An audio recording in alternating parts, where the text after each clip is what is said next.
Baik, Bismillahirrahmanirrahim. Assalamualaikum warahmatullahi wabarakatuh. Waalaikumsalam warahmatullahi wabarakatuh. Waalaikumsalam warahmatullahi wabarakatuh. Jadi selamat pagi. Mudah-mudahan semua masih dalam keadaan sehat walafiat. Jadi kita lanjut untuk mata kuliah statistika matematika di pertemuan 12 ya. Sebenarnya ini sudah gabung di pertemuan ke-13. Sebenarnya untuk satu bab di buku panduan ini yaitu bab 8 kalau tidak salah, yaitu mengenai distribusi sebaran peluang parik ya, yaitu bab 8. Seharusnya kita bahas 2 pertemuan, tapi karena kita nanti bahas yang simpel-simpel saja karena sesuai dengan indikator, kita diharapkan cukup menjelaskan beberapa konsep ya mengenai nanti sebaran diskrit ya atau varik kalau di buku panduannya, serta menentukan distribusi dari fungsi variabel random diskrit atau varik. Karena kalau di buku ini yang banyak itu mengapa materi di bab 8 itu agak tebal karena sebenarnya yang banyak itu adalah mengenai pembuktian ya, dan itu tidak masuk di indikator yang ingin dicapai. Jadi nanti kita cuma akan mengambil beberapa ciri khusus mengenai beberapa sebaran di eh, variabel random diskrit ya. Seperti yang saya sudah sebutkan tadi, ada 2 indikator yang ingin dicapai pada pertemuan kali ini, yaitu menjelaskan konsep beberapa distribusi khusus diskrit atau di buku panduannya yaitu dikenal dengan istilah varik, sedangkan indikator yang kedua yaitu menentukan distribusi dari fungsi variabel random diskrit. Jadi nanti Kecil diharapkan suara eh, setelah Anda mengikuti perkuliahan ini, jadi Anda sudah mengenal bagaimana bentuk dan ciri ataupun fungsi identitas dari masing-masing sebarang yang masuk pada kategori variabel random diskrit ya.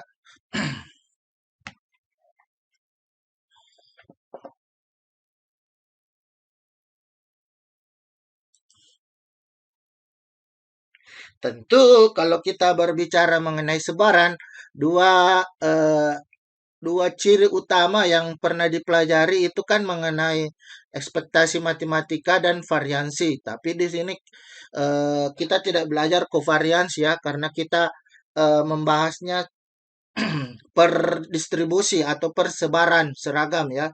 Jadi sesuai di buku itu ada beberapa khusus di diskrit atau varik itu yang dijelaskan, yaitu pertama mengenai sebaran seragam varik, kemudian mengenai sebaran hipergeometris, mengenai sebaran binom, sebaran Bernoulli, sebaran binom negatif, sebaran geometris, sebaran trinom, sebaran multinom, dan sebaran Poisson. Jadi nanti masing-masing sebaran ini memiliki ciri fungsi identitas probabilitas masing-masing. Jadi dia memiliki fungsi identitas masing-masing, kemudian memiliki rumus atau ciri mencari ekspektasi matematika atau variansi setiap sebaran. Jadi tidak dicari dalam bentuk umum, tapi sudah ditentukan ya. Pembuktian mengapa eh, rumus rata-rata dan rumus variansi dari setiap sebaran itu dibahas di buku panduan ya yang saya suruh copy. Jadi pada slide ini saya tidak akan membahas mengenai pembuktiannya, tapi cuma mengambil atau mengambil beberapa konsep yang menjadi ciri dari setiap sebaran ya. Jadi tidak saya ambil semuanya. Oke, kita mulai dari yang pertama mengenai sebaran seragam parik ya. Jadi sebaran seragam parik ini ciri pertama yang harus Anda ingat itu mengenai fungsi identitas, karena kita belajar statistika matematika sejak awal kita itu membahas mengenai fungsi identitas probabilitas. Mungkin kalau Anda masih ingat di pertemuan awal-awal kan Itu kan selalu dibahas mengenai fungsi identitas probabilitas kan. Nah, sekarang kalau kita lebih rinci mengenai sebarangnya khusus untuk yang diskrit, salah satunya yaitu seragam parik, maka kalau misalkan fungsi identitasnya berbentuk seperti ini, Px ya, Px sama dengan seper N sama dengan X 1, 2, 3 sampai N, itu masuk kategori seragam parik. Jadi saya kira ada beberapa contoh yang baik yang ditugas maupun dicontohkan di slide ya, materi saya itu berbentuk seperti ini ya. Misalkan apa ya yang kemarin itu dadu kan? Misalkan dadu, kalau misalkan dadu itu kan peluangnya 1/6 ya untuk 1 sampai 6 kan. Nah, kalau dia masuk seperti ini, artinya ketika X-nya sama dengan 1, maka peluangnya itu adalah 1/6 sampai nanti X sama dengan 6, itu peluangnya juga 1/6. Sama ya, sama. Itu masuk di kategori ini, seragam parik. Jadi kalau kita gambar, nah, distribusinya maka dia kan seperti ini misalkan. Jadi nanti di sini ada 6, 1, 2, 3, 4, 5, 6. Ah, sedangkan ini adalah peluangnya. Berarti tingginya itu harus misalkan ya, saya misalkan ini 1/6. Jadi dia begini bentuknya. Jadi dia tidak nyambung ya. Dia seperti pagar ya. Nah, kalau kita lihat, nah seperti ini. Jadi ini semua 1/6. Jadi dia tidak nyambung. Kenapa tidak nyambung? Karena kita berbicara mengenai diskrit atau parik ya. Nah, makanya dia tidak nyambung dari titik satu ke titik berikutnya. Jadi seperti ini. Ya, kalau kita gambarkan di bentuk distribusinya ya. Makanya itu dikenal dengan istilah seragam parik karena tingginya semua seragam atau peluangnya nilai peluangnya itu sama, makanya dikenal dengan istilah seragam parik. Ya. Jadi itu ciri pertama untuk seragam parik mengenai fungsi identitas probabilitasnya ya. Itu seperti ini, peluangnya 1/n di mana X-nya itu mulai dari 1 sampai N. Kemudian penulisannya jadi nanti kalau misalkan ada soal, jadi teknik penulisannya seperti ini. Ya. X cacing ya.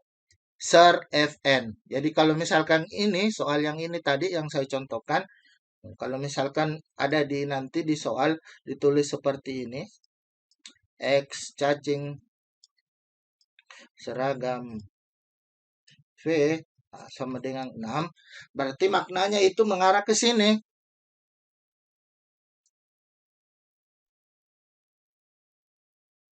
Ya. Jadi kalau ada soal seperti ini, ya, jadi bawa fungsi identitasnya ke sini, pasti Anda bisa pahami. Oh, pasti nanti fungsi identitasnya berbentuk 1/6, ya, karena dia di sini. N-nya sama dengan 6.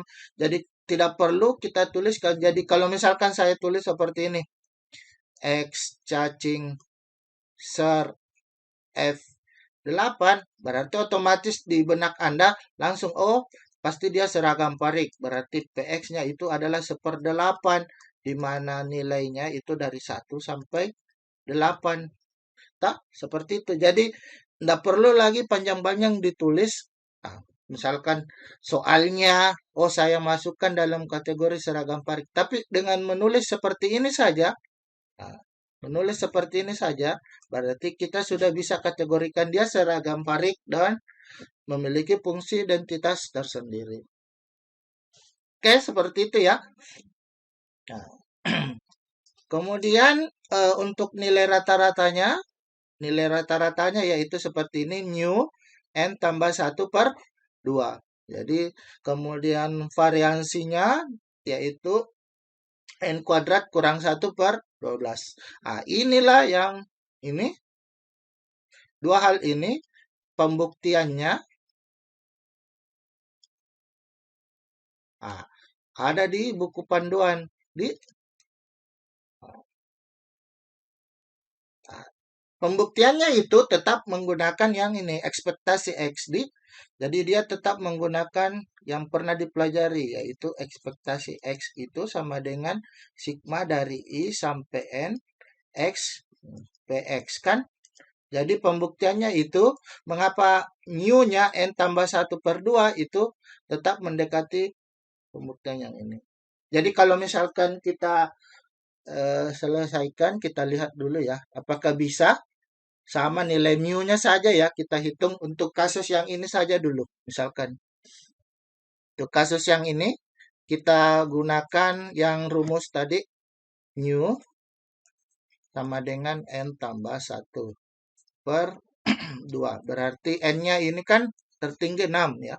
Berarti 6 tambah 1 per 2 sama dengan 3,5 ya. Nah, sekarang kita coba pakai ekspektasi. Apakah betul juga menghasilkan 3 per 5 ya. Nah, misalkan berarti ekspektasi X itu sigma dari I 1 sampai 6 X.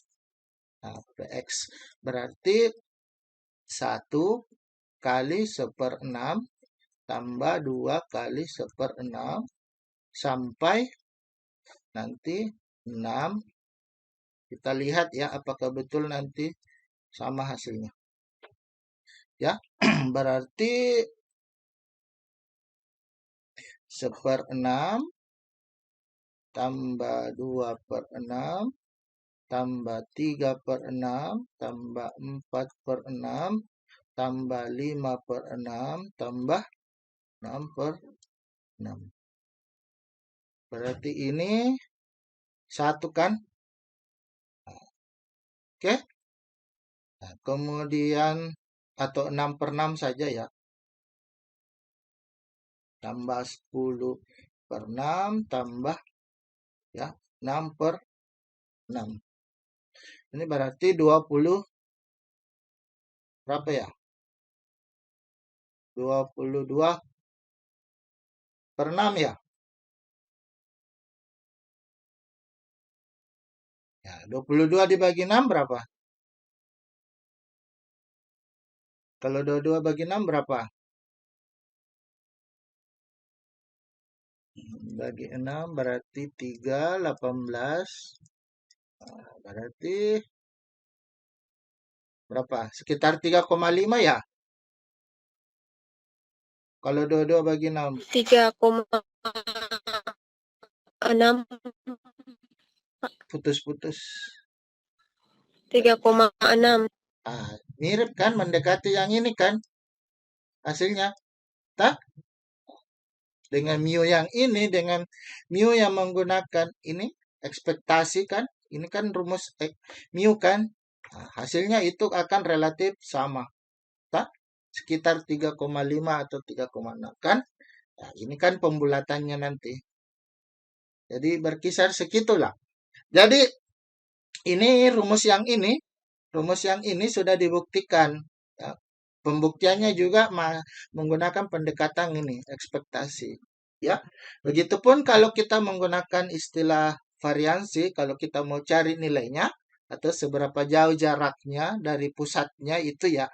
Kalau kita lihat berapa tadi sekitar, berarti pusatnya itu di sini. Tah? Inilah mu-nya. Tah? Nah, variansi itu apa? Variansi itu jaraknya dari data ini. Tah? Ini data ini, jaraknya dari data ini.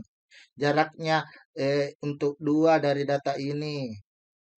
Nah, jaraknya data ini kan pusatnya ya. Nah, jaraknya kalau 1 dari data dari pusatnya berapa? Nah, misalkan ini R1, ini R2, ini R3, tambah lagi ke sini jaraknya. Tah? Ini R4.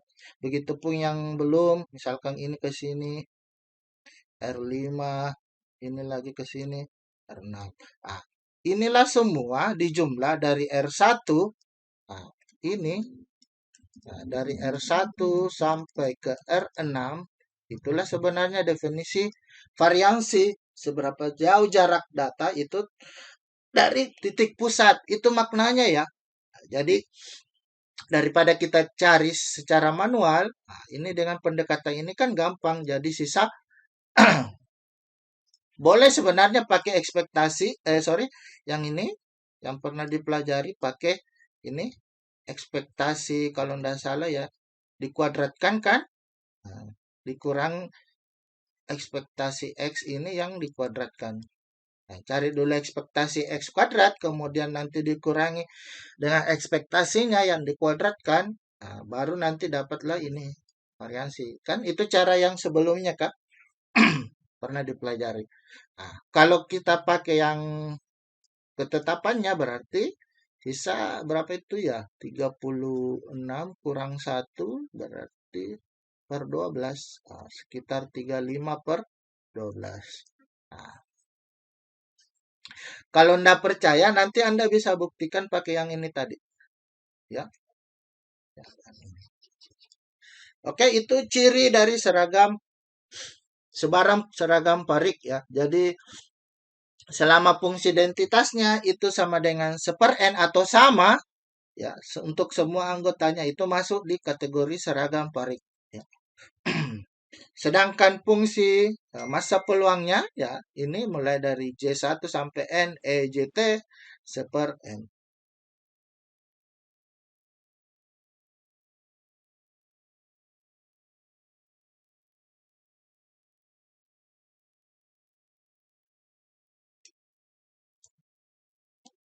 Oke, ini contoh yang saya gambar pakai software ya.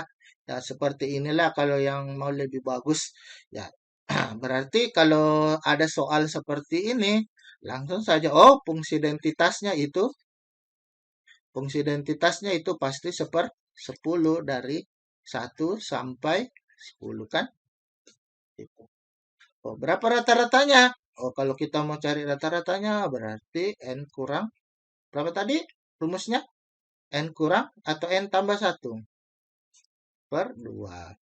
Berarti sisa 11 per 2. Kan bisa 5,5.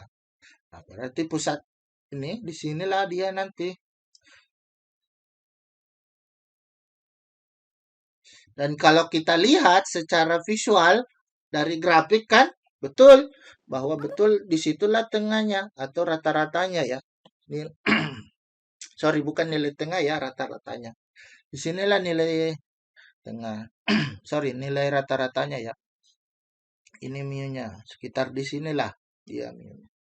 Nah, kalau mau cari variansinya, nah, berarti N kuadrat kurang 1 per 12. Berarti karena 10, berarti 10 kuadrat kurang 1 per 12. Berarti sekitar 99 per 12. Jadi maksudnya ini, semua jaraknya ini, nah, ini, nah,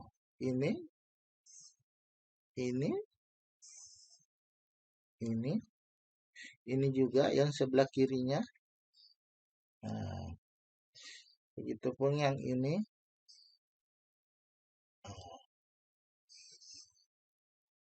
Nah, semua jaraknya dari pusat ya. Ini jaraknya dari pusat. Nah, kalau di total ini semua dari 10 jarak ini kan, kalau di total pasti mendekati ini. Ya, itu maksudnya variansi.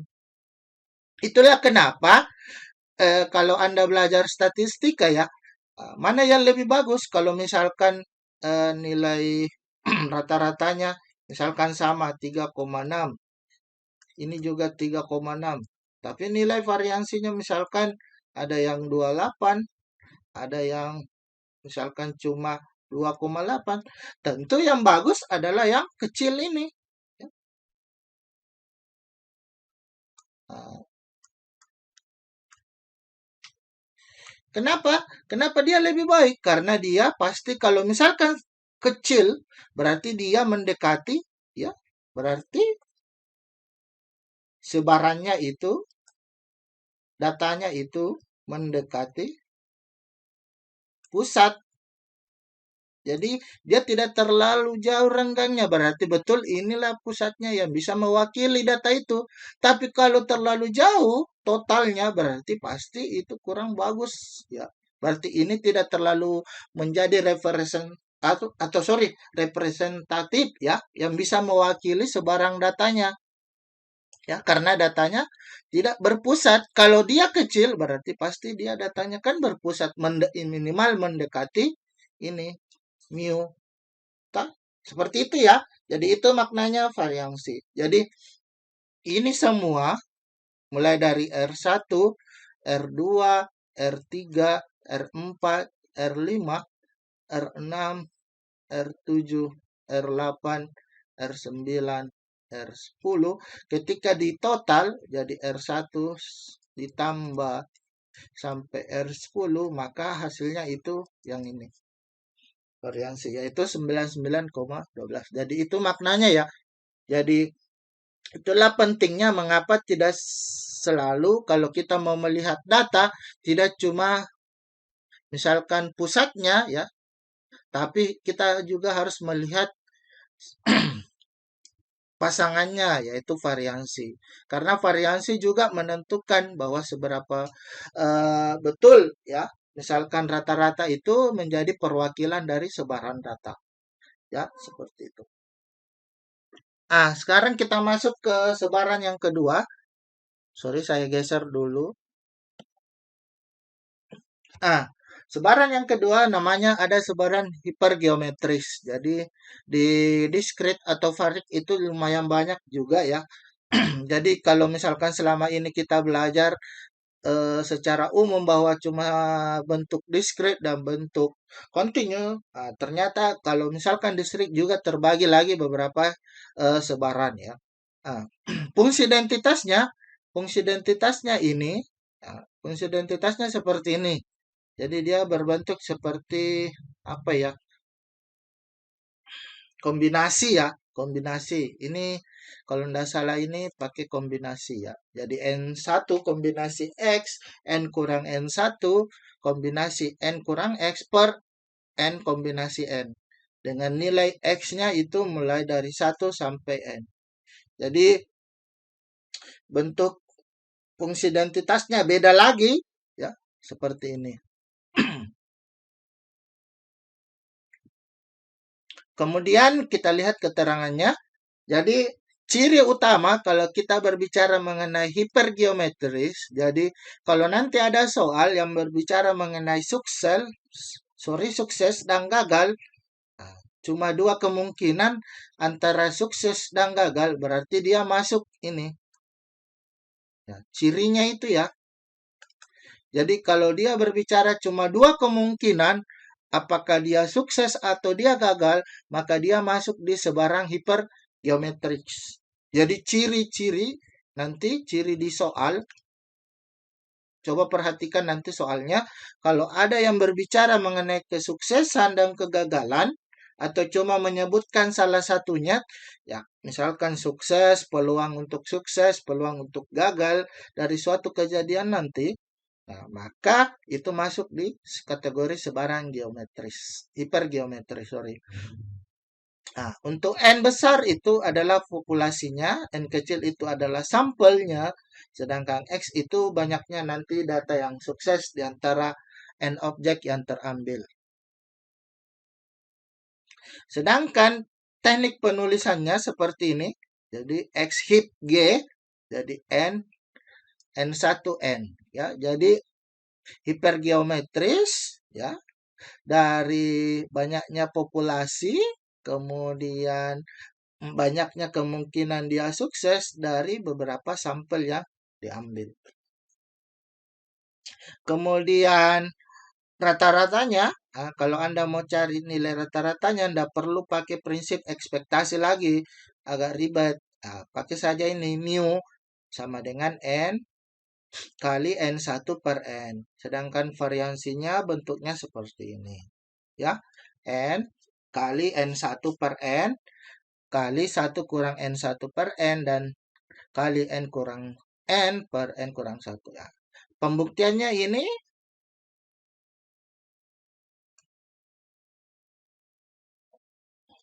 ada di panduan kan? Oke. Pembuktiannya ini ada di panduan. Jadi ini kombinasi ya.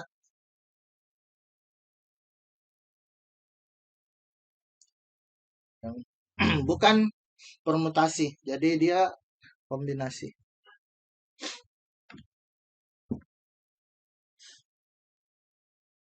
Jadi saya ulangi, cirinya kalau sebarang hipergeometris itu selalu berbicara mengenai sukses dan gagal ya. Jadi kalau ada soal yang berbicara mengenai cuma dua kemungkinan apakah dia sukses atau dia gagal, berarti dia masuk di sebarang hipergeometris. Ya, seperti itu.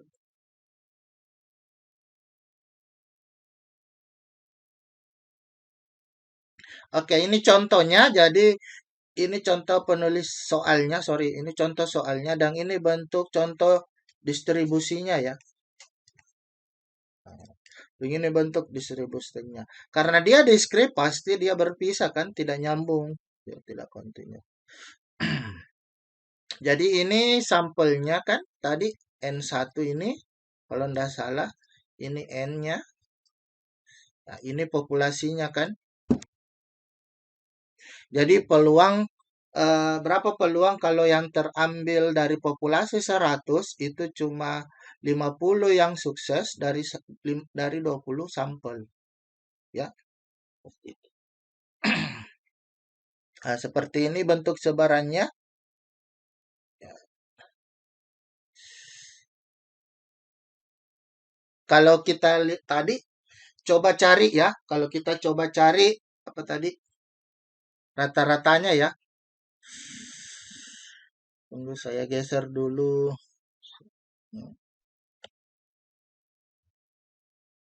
Oke. Sekarang kita coba cari rata-ratanya.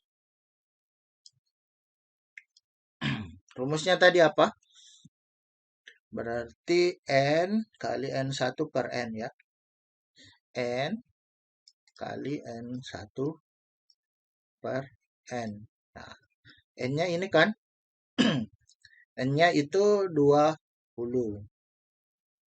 Kemudian N1-nya 50.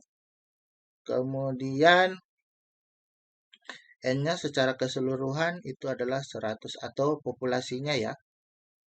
Nah, berarti 1 ya.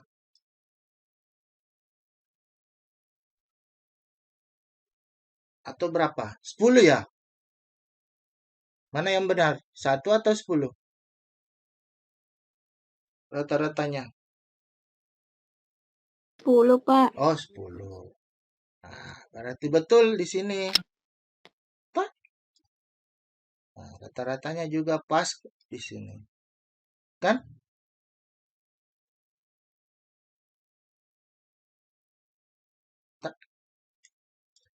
Ya, seperti itu ya.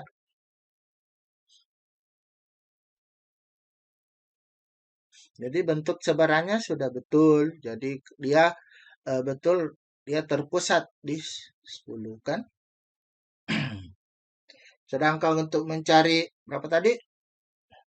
Variansinya agak panjang kan. Nah, nanti Anda bisa buktikan ya di rumahnya. Nanti saya apa lagi? Upload ini slide saya ya di Spada. Kebetulan saya belum sempat upload ya, makanya belum bisa Anda download ya. Nanti setelah perkuliahan hari ini nanti saya upload slide ini. Oke, sekarang kita lihat contohnya kalau soal berbentuk soal cerita ya mengenai sebarang hipergeometris.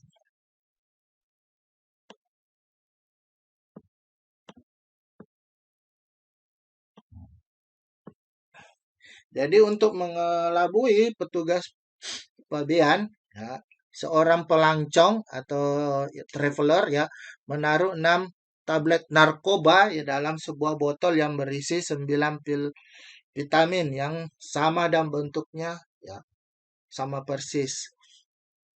Lagi tidak kelihatan ya. Bila petugas pabean memeriksa 3 tablet secara acak untuk dianalisis, berapakah peluang pelancong tersebut akan ditahan karena membawa narkotika. Jadi ini contoh sebarang geometris ya.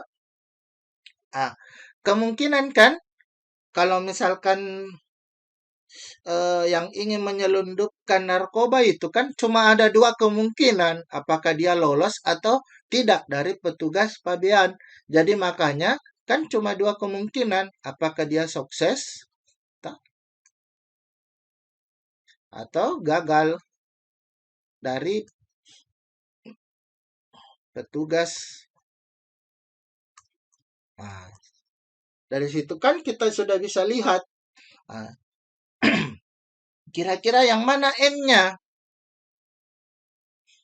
N-nya yang mana? Dari jumlahnya.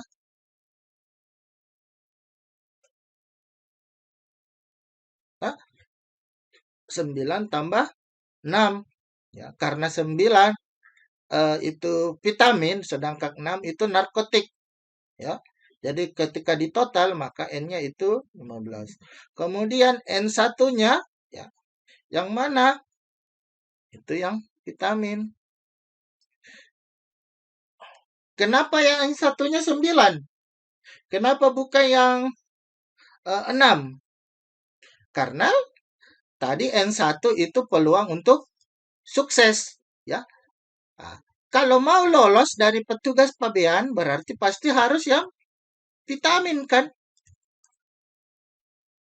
Kalau sesuai aturan, makanya dia N1-nya adalah 9. Supaya sukses. Karena kalau kita ambil N1-nya itu adalah misalkan 6, kalau sesuai aturan ya kita berbicara normatif saja, ya di luar lagi kalau misalkan ada suap atau apa itu kan lain lagi ceritanya ya. Kita bicara aturan saja dulu. Yang sesuai aturan atau idealnya.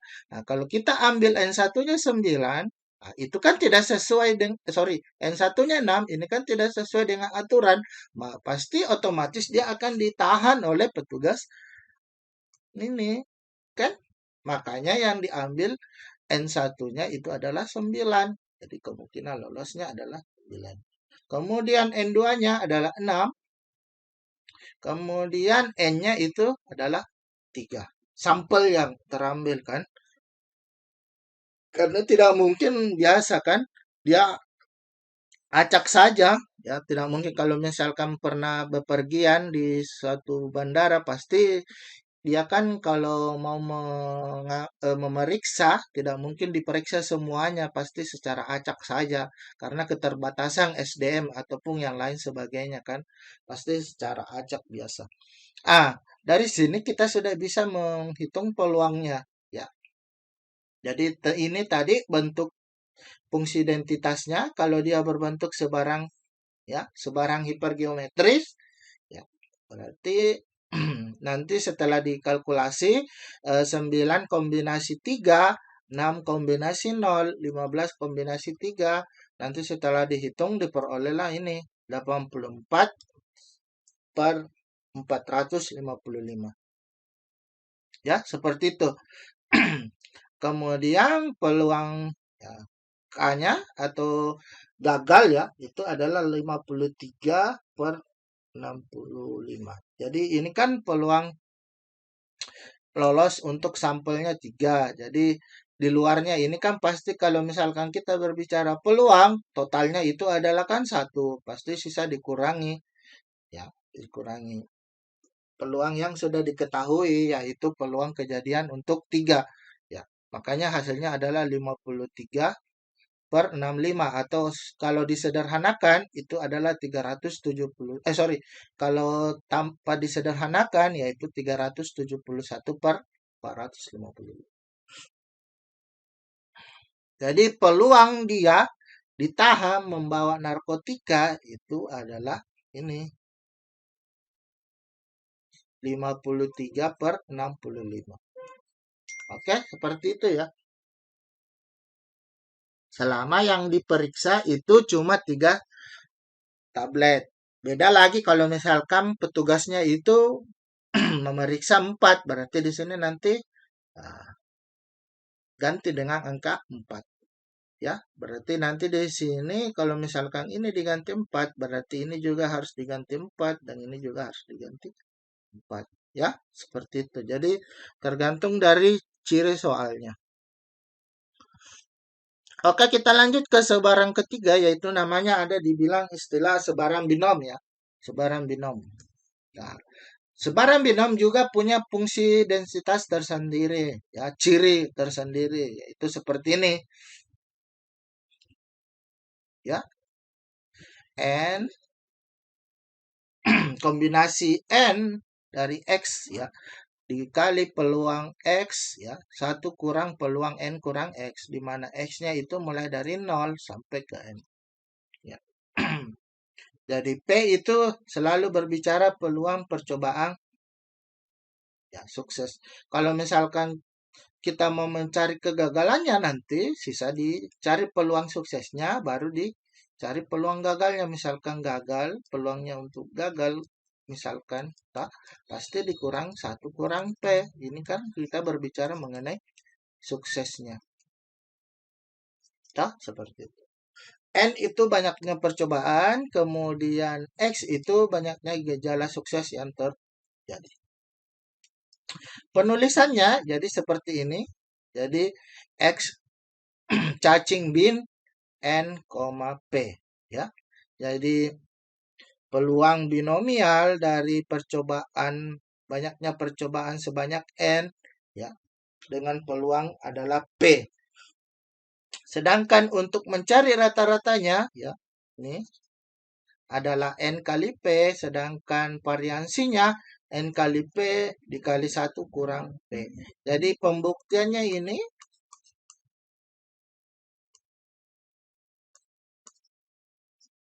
ada di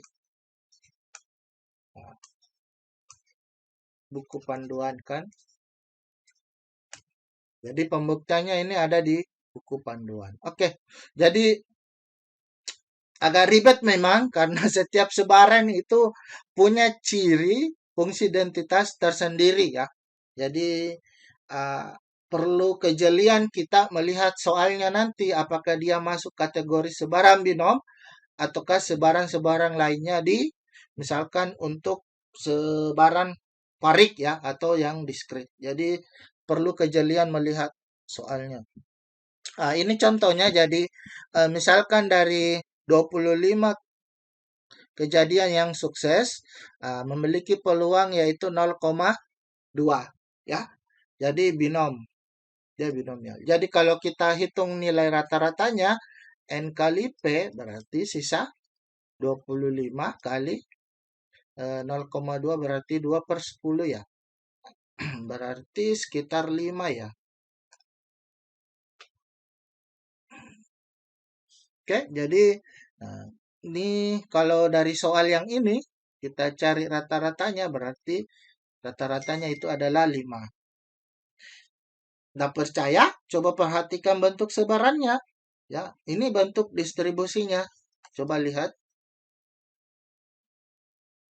Nah, kita lihat distribusinya, bentuknya itu tidak tepat di tengah ya. Jadi dia tidak tepat di tengah. Jadi dia agak miring sedikit. Ya. Dan betul rata-ratanya pusatnya itu ada di sini. Kan? Pusatnya ini ada di 5 kan. Dari bentuk sebarannya, distribusi kita bisa lihat bahwa betul rata-ratanya itu atau ekspektasinya yaitu betul-betul di 5 ya. Nah, oke. Sedangkan kalau kita mau hitung variansinya ya, misalkan variansinya kita juga mau hitung. Sorry. Tadi rumusnya N kali P 1 kali 1 kurang P kan. Nah, berarti 5 kali 0,8 ya. Jadi sekitar 4. Jadi kalau kita hitung ya, variansinya jaraknya ini berarti nanti total varians atau total jarak dari data-data terhadap titik pusat itu sekitar 4 ya. Ini bentuk distribusinya ya. Untuk kasus yang misalkan sudah penulisan seperti ini, jadi kalau ada penulisan yang seperti ini, X cacing bean ya 25,0,2, berarti kita berbicara mengenai sebaran binom ya. Nah, untuk mencari rata-ratanya N kali P. Ya, di sini kita lihat untuk kasus ini bisa terlihat jelas bahwa betul. Nah, dari sini kita lihat bentuk distribusi sebarannya betul di 5. Dia pusatnya bagus sekali terlihat kan. Nah, sedangkan untuk variansinya tentu jaraknya secara visual agak ribet untuk diperlihatkan. Oke, sekarang kita lihat kasus atau soal cerita mengenai sebaran binom. Jadi dari sebuah kelas yang terdiri dari 20 mahasiswa dan 30 mahasiswi diambil 5 orang ya, satu persatu secara acak dengan pengembalian. Jika variabel random X menyatakan banyaknya mahasiswi yang terambil dalam 5 kali pengembalian, maka tentukan fungsi distribusinya ya dari X, kemudian hitung peluang terambilnya mahasiswi dalam 5 kali pengambilan. Yang B-nya, hitunglah ekspektasi banyak mahasiswi yang terambil dalam 5 kali pengambilan. Terakhir, hitunglah variansinya. Oke. Sekarang kita lihat dari pengambilan 5 orang ini, peluang sukses ya, misalkan P-nya kita asumsikan P itu adalah peluang sukses ya. Kalau kita lihat ya, N-nya itu kan 5 kali. Oke. Sekarang dari mana 3/5?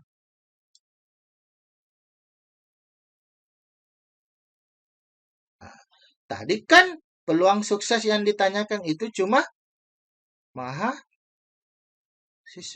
Sedangkan mahasiswa ya, itu kan ada 20 orang. Mahasiswi kan ada 30 orang. Jadi kalau di total ini kan 50 orang. Sedangkan yang ditanyakan itu cuma untuk peluang mahasiswi. Jadi tentu fokusnya di sini. Jadi peluangnya itu tentu 30/50. Berarti 3/5. Makanya dia seperti ini tulisannya. Karena yang mau diambil itu kan 5 kali percobaan. Oke, seperti itu ya. Lanjut, kita sisa buat fungsi identitas probabilitasnya dengan mensubstitusikan nilai N dan nilai P-nya. Sekarang kita lihat 5 kombinasi X, kemudian peluangnya tadi untuk sukses terambil dari 5 kejadian itu, 5 kali itu untuk wanita, semuanya wanita atau mahasiswi, itu 3/5. X, kemudian 2/5. Dari mana 2/5? Tentu inverse-nya. Kan di fungsinya itu tadi 1 kurang P, berarti tadi kalau P-nya itu 3/5, berarti 1 kurang 3/5. Berarti sisa 2/5. Makanya di sini 2/5. Kemudian 5 dikurang X. Oke, sekarang kita ambil peluang kejadian 4. Nah, sisa kita substitusi nilai 4 dengan mengganti X-nya semua dengan 4. Jadi sisa kita cari kombinasinya ya seperti ini. Ini kan harus dikombinasikan ya. 5 kombinasi 4. 5 kombinasi 4 kan 5 faktorial per 4 faktorial per 1 faktorial. Berarti sisa 5 kan. Makanya di sini 5. Ya.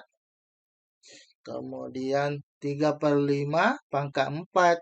Nah, kalau kita sederhanakan ya sekitar inilah 0,1296.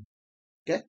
Kemudian 2/5 kalau disederhanakan sekitar 0,4. Jadi peluangnya itu sekitar 0,2592 ya. 0,292. Oke, kemudian untuk mencari nilai rata-ratanya seperti yang ditanyakan di bagian B, berarti sisa N kali P. N-nya tadi berapa? 5. Kemudian peluangnya itu 3/5, berarti rata-ratanya adalah 3. Sedangkan variansinya, nah, kalau kita kalkulasi berarti nanti sekitar 6/5. Oke, seperti itu ya untuk kasus yang atau contoh yang kedua ya di slide ini.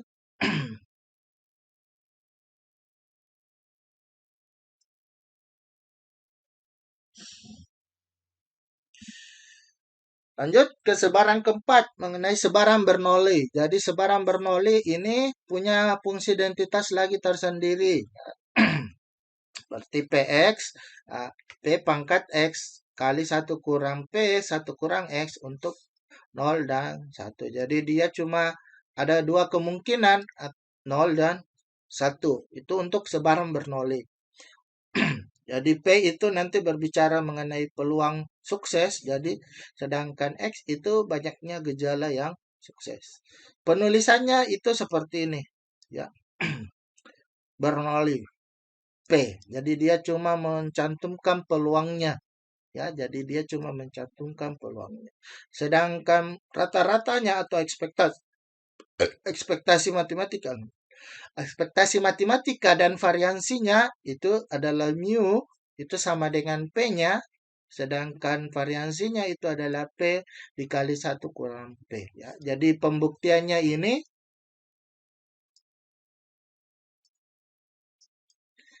ada di buku panduan ya.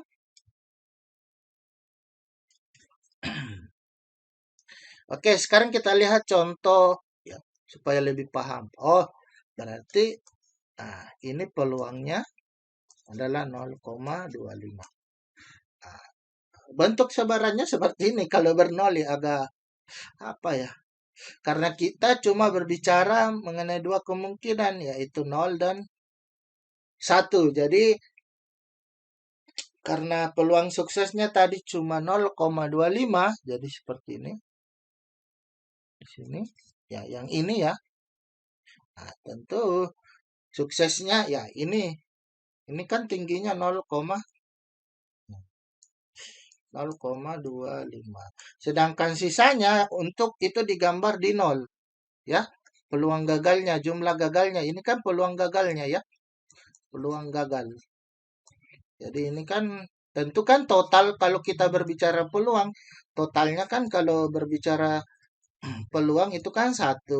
Kalau ada tadi berhasilnya ditempatkan di 1, sedangkan kalau gagal itu ditempatkan di 0. Karena tadi di sini 0,25 untuk peluangnya sukses, berarti dia digambar setinggi 0,25 di 1. Sedangkan untuk gagalnya tentu 1 kurang 0,25 atau sekitar 0,75. Nah, ini digambar di sini. Di 0 kan. Nah, begitu teknik menggambar ya distribusi untuk Bernoulli. Ya, jadi cuma dua kemungkinan. Agak gampang sih kalau dari gambarnya. Tapi nanti mencari nilai-nilai peluangnya ya agak ribet ya. Nah, kalau kita cari rata-ratanya tadi sesuai dengan yang sudah dituliskan di slide, yaitu berarti rata-ratanya itu kan sama dengan P, berarti nilai rata-ratanya itu 0,25 kan. Nah, sedangkan untuk variansinya itu kan tadi kalau tidak salah P kali 1 kurang P ya. Berarti 0,25 kali 0,75. Ya, sekitar berapa itu ya? Nah, memang jadi pusatnya di sini di 0,25 ini pusatnya. Nah, jaraknya itu atau jarak data yang lain ya memang agak jauh kan. Kita bisa lihat dari gambar distribusinya. Makanya ini kalau kita kalikan ini sekitar berapa ya? 0,25 kali 75 berarti 5, 2, 10, 12, 5, 3, berarti 7 kali 2, 14, 17. Berarti 5, 7, 8, 1. 4 angka ya, sekitar 0, nah inilah variansinya sekitar ya. Kalau salah tolong direvisi ya. Jadi saya hitung sekitar 0,1875. Nah, itu nilai variansinya. Oke, seperti itu ya. Contoh untuk yang Bernoulli dan teknik menggambar distribusinya dan juga bagaimana mencari rata-rata dan variansinya. Sekarang kita lanjut ke contoh soalnya untuk Bernoulli. Di sini dicontohkan pada awal tahun pelajaran mahasiswa Fakultas Teknik biasanya membeli Rapido untuk keperluan menggambar di teknik. Di koperasi ada 2 jenis Rapido, yang tintanya dapat diisi ulang atau refill atau yang tintanya harus diganti bersama dengan cartridge-nya. Data yang ada selama ini menunjukkan bahwa 30% mahasiswa membeli Rapido yang tintanya diisi ulang. Jadi jika variansi acak menyatakan mahasiswa yang membeli Rapido yang tintanya, sorry saya geser dulu ya karena tidak kelihatan soalnya. Jika variabel X menyatakan mahasiswa yang membeli Rapido yang tintanya dapat diisi ulang, tentukanlah distribusi X. Jadi kalau kita lihat dari contoh yang ada itu data yang ada di soal itu cuma satu ya. Jadi ini bisa menjadi ciri utama kalau sebarang Bernoulli. Jadi perhatikan saja datanya, kemudian perhatikan juga apa yang ditanyakan atau apa yang menjadi nilai X perubahan acaknya ya.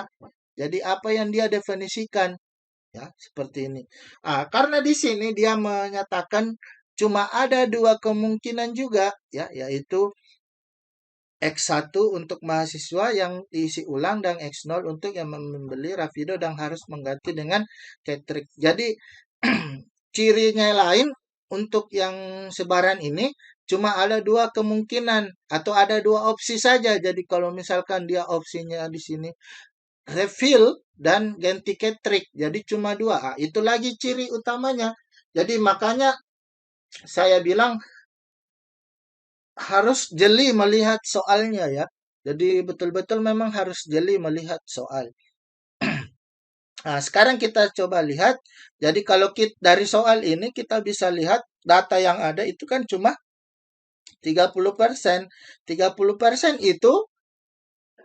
itu berbicara mengenai mahasiswa yang membeli Rapido dengan tinta yang diisi ulang. Sedangkan peubah acaknya ya, peubah acaknya berarti dia berbicara mengenai yang mahasiswa diisi ulang juga. Berarti ya, kalau kita berbicara mengenai peubah acaknya sama dengan data, ya berarti ini berbicara mengenai peluangnya itu 0,3. Kenapa 0,3 ya? Itu bentuk penyederhanaan dari 30%. Ya. Jadi andaikan di sini misalkan peubah acaknya dia ingin mengetahui mahasiswa yang cartridge. Mengganti dengan cartridge. Berarti soalnya bukan ini. Nanti. Berarti bukan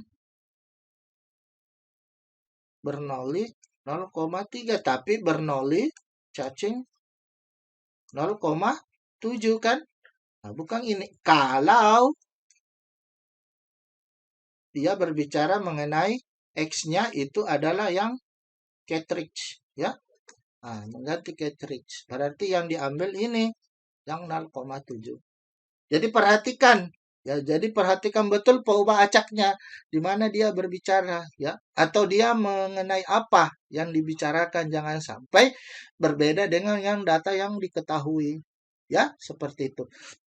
Nah, karena di sini data yang diketahui sama persis dengan yang dibicarakan oleh peubah acak ya, atau variabel random, berarti itulah nilai peluangnya yaitu 0,3 dari penyederhanaan 30%. Seperti itu. Sehingga kita bisa cari peluang kejadian X sama dengan 1 itu adalah 0,3. 3 dan peluang X sama dengan 0 itu adalah 0,7 kan.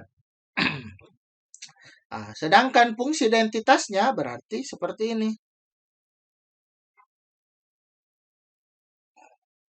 Oke, seperti ini. Jadi inilah fungsi identitas probabilitasnya. Yang ini kan peluang suksesnya toh.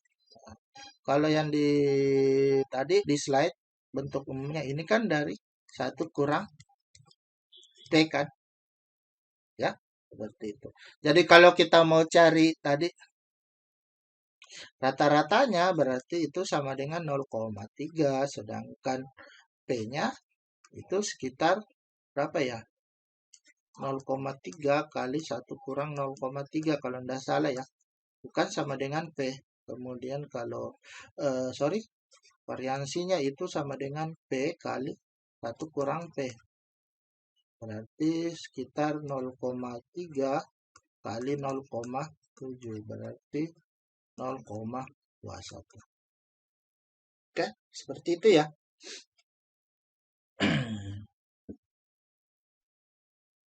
Lanjut ke sebaran berikutnya mengenai sebaran binom negatif. Ada lagi binom negatif ya. Jadi tadi kalau Anda nanti ada nanti namanya sebaran binomial, di sini ada lagi namanya binom negatif ya.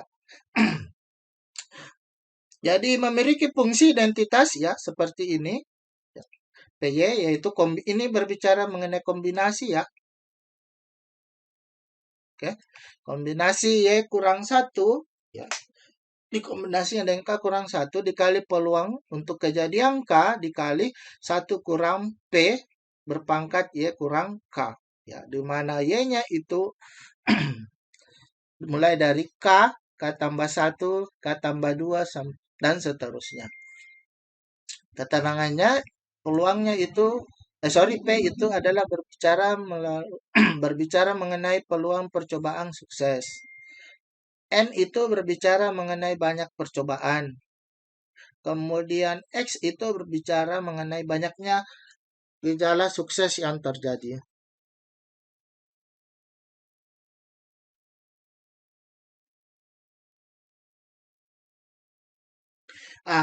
Penulisannya ya seperti ini.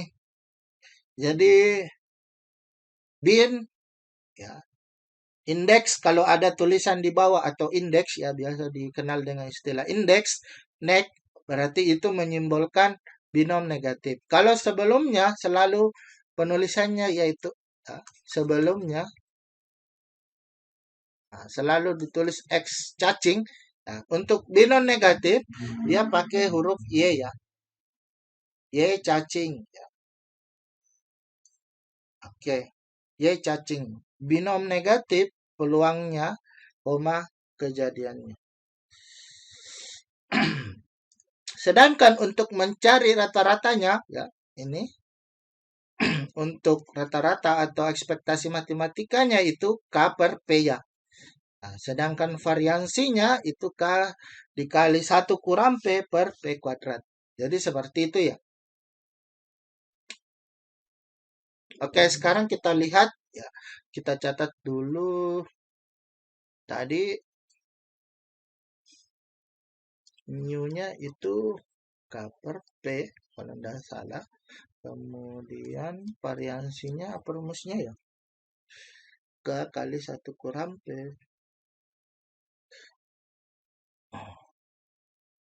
Kurang P per P kuadrat. Oke. Kita lihat ini salah satu contoh distribusi ya. Nah, ini contoh distribusi.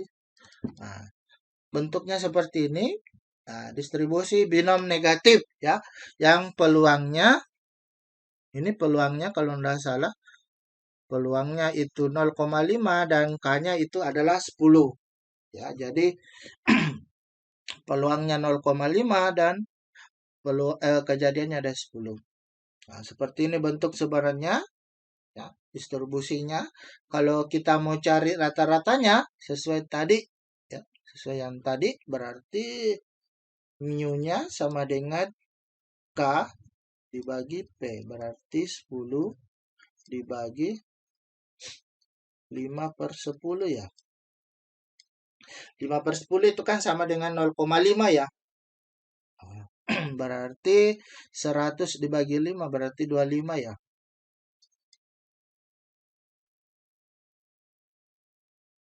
20 ya? 20 sorry. 20, Pak. Ya, 10 bagi 20. 0,5 20. Ya, 20. 100 ya. Berarti rata-ratanya itu ada di 20 ya. Ada di 20. Kemudian variansinya berarti kejadiannya kan 10, 1 kurang 0,5 berarti dibagi 0,5 kuadrat. Berarti ini 10 kali 0,5 berarti 5 dibagi 0,25 ya. Berarti 500 dibagi 25 ya. 5 per, kalau mau lebih simpel, berarti 25/100 atau 500 dibagi 25. Berarti 20 ya. Berapa?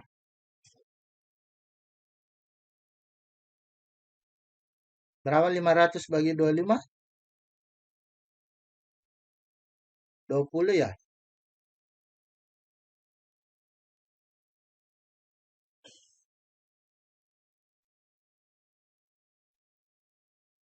Oke? 20 kan? Berarti rata-ratanya tadi sama dengan yang variansinya. Jadi rata-ratanya tadi juga 20 ya, dari 10 bagi peluangnya yaitu 0,5 kemudian variansinya itu juga 20 ya. Jadi ini saya rubah 0,25 menjadi pecahan supaya gampang perhitungannya.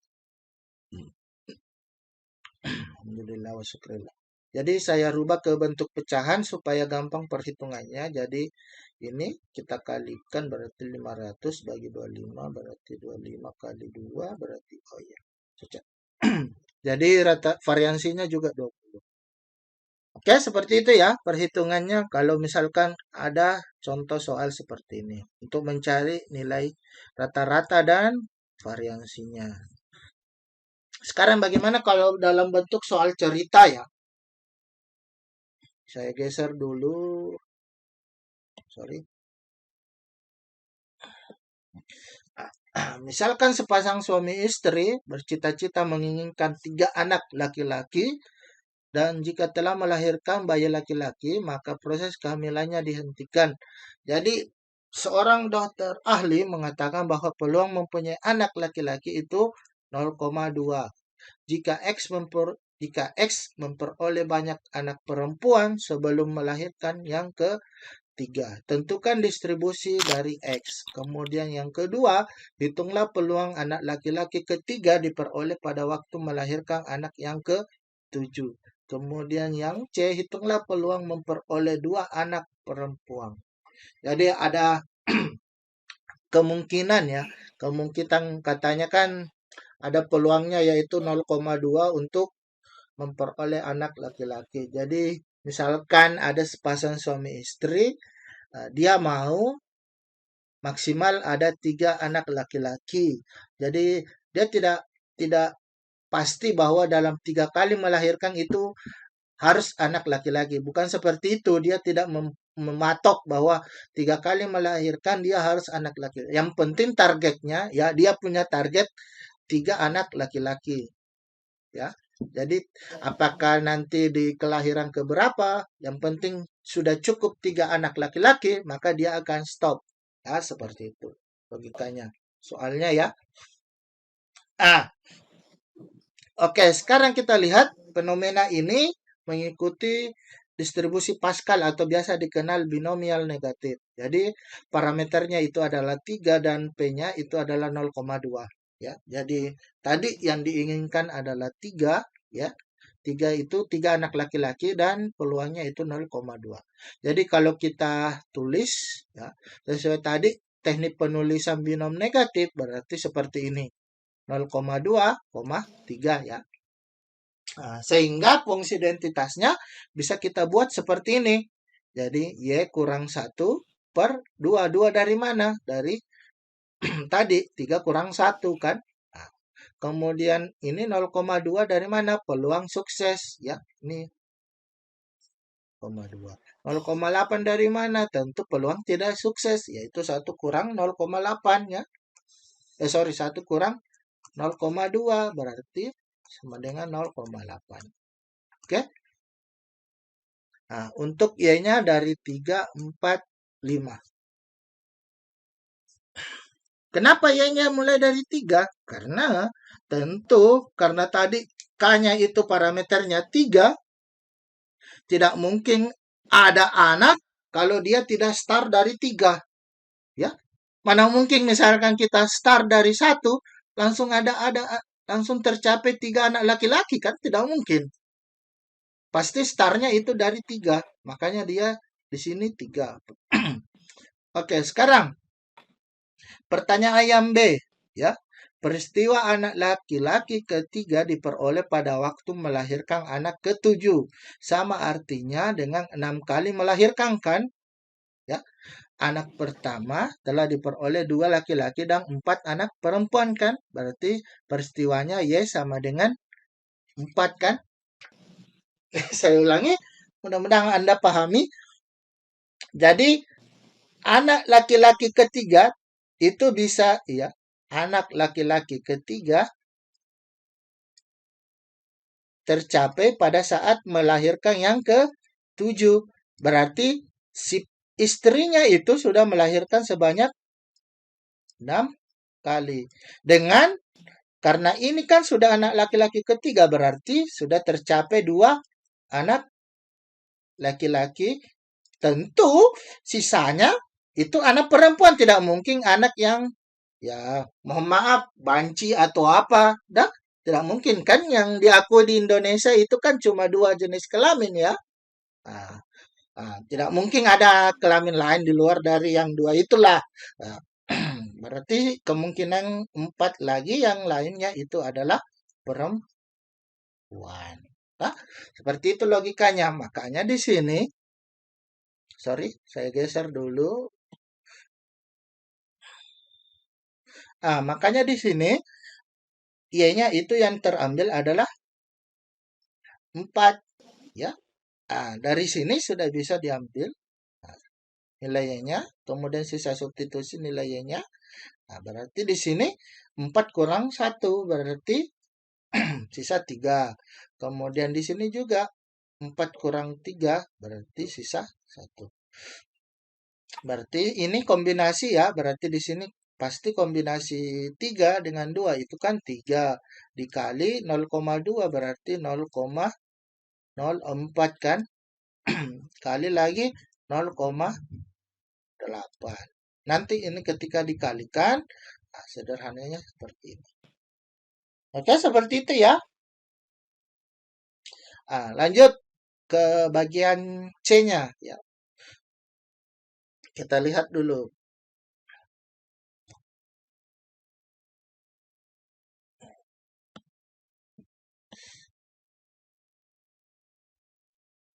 Peristiwa memperoleh 2 anak perempuan sama artinya dengan 2 anak perempuan dan 3 anak lelaki. Dengan syarat bungsu adalah laki-laki. Dengan kata lain, peristiwanya adalah 2 ya. Tadi di soal, coba saya geser dulu slide-nya.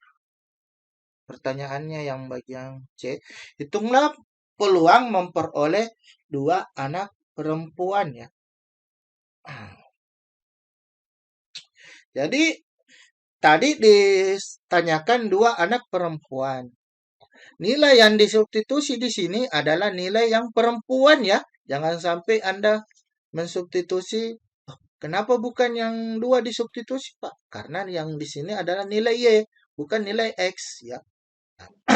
Berarti di sini juga karena di sini di soal dia sudah katakan nilai Y-nya, anak perempuannya adalah 2, berarti sisa kita substitusi ke sini. Y-nya sama dengan 2.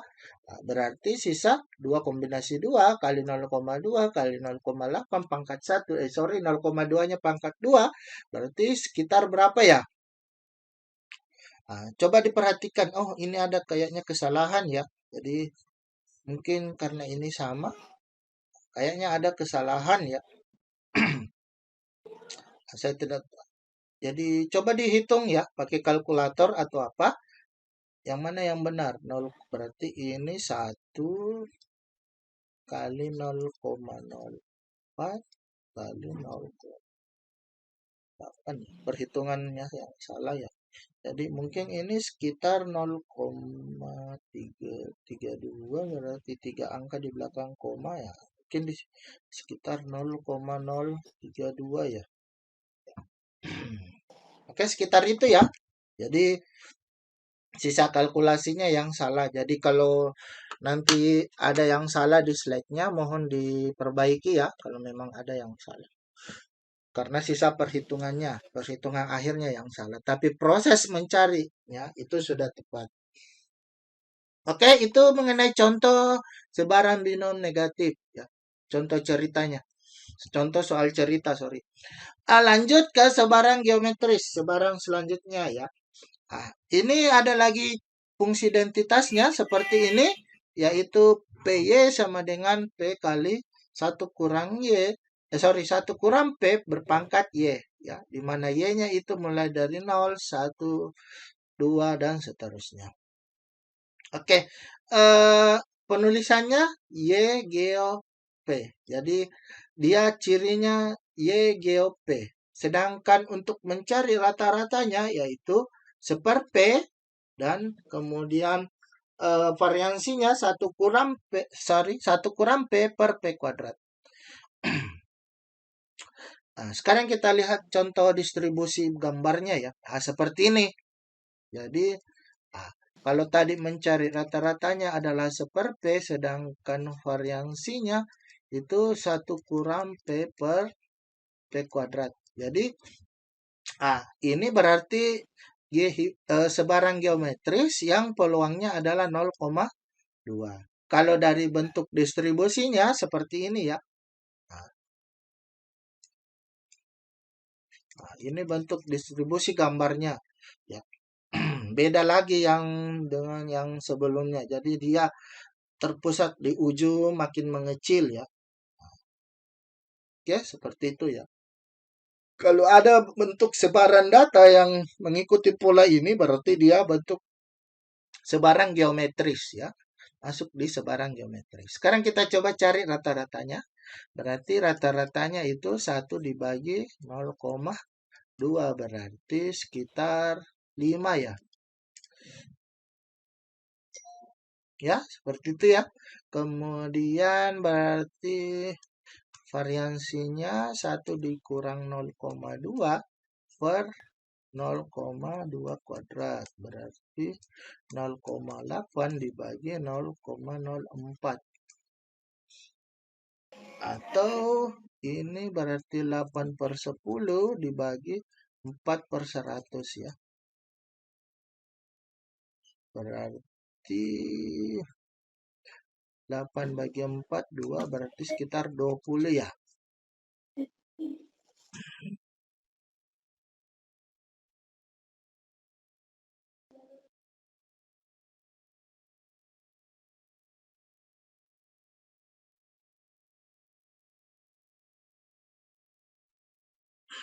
Oke, jadi variansinya yaitu 20 ya. Kemudian rata-ratanya itu adalah 5. Jika soalnya seperti ini ya, sebarang geometris dengan peluangnya yaitu 0,2. Kalau dari gambar secara visual seperti ini ya. Seperti ini. Jadi kalau kita lihat tengahnya atau nilainya itu mungkin berarti di sinilah nilai rata-ratanya karena di sini 5 ya. Betul dia agak di tengah kan? Seperti itu. Oke, kita lihat soal ceritanya supaya lebih paham.